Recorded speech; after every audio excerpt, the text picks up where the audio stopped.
វណ្ណៈពលក៏ក្រីក្រជីវិត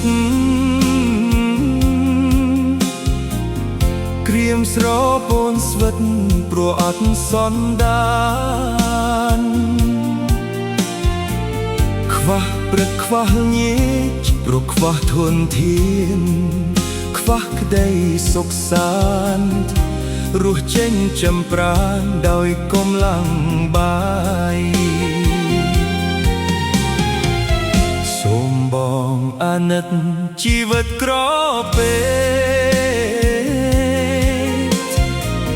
ខោអាយរហែកដាច់ប៉ាសពកាយបងមានវាសនា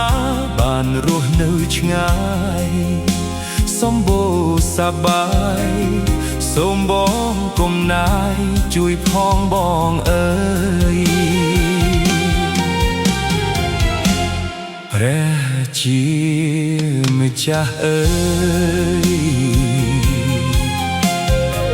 អូព្រះជាម្ចាស់លោកត្រាស់ដឹងហើយ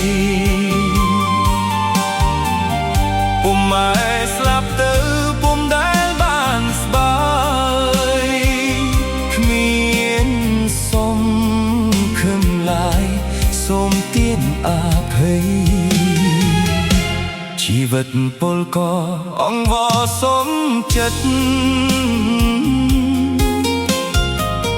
សូមបងអាណិតដោយចិត្តប្រណីនឹកគ្រាធ្លាប់មានព្រៀងលៀនប្រស្រីរាប់អានមេត្រីធ្លាក់ខ្លួនក្រក្រៃគេស្ដីថ្មាស់ឌី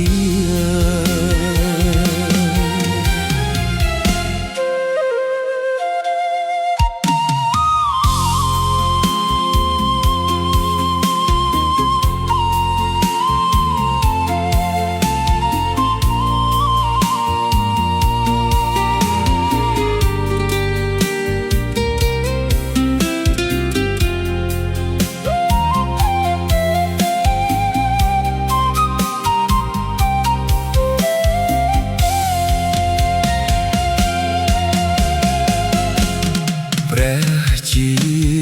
ម្ចាស់អើយអូព្រះជាម្ចាស់លោកត្រាស់ដឹងហើយពុំម៉ែស្លាប់ទៅពុំដែលបានស្បើយគ្មានសំខឹងឡើយសូមទានអភ័យជីវិតពលក៏អង្វរសុំចិត្តសូមបងអាណិតដោយចិត្តប្រណី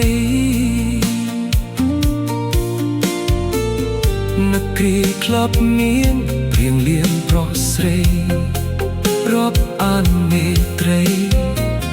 ធ្លាក់ខ្លួនក្រក្រៃគេស្ដីថ្មាស់ឌីល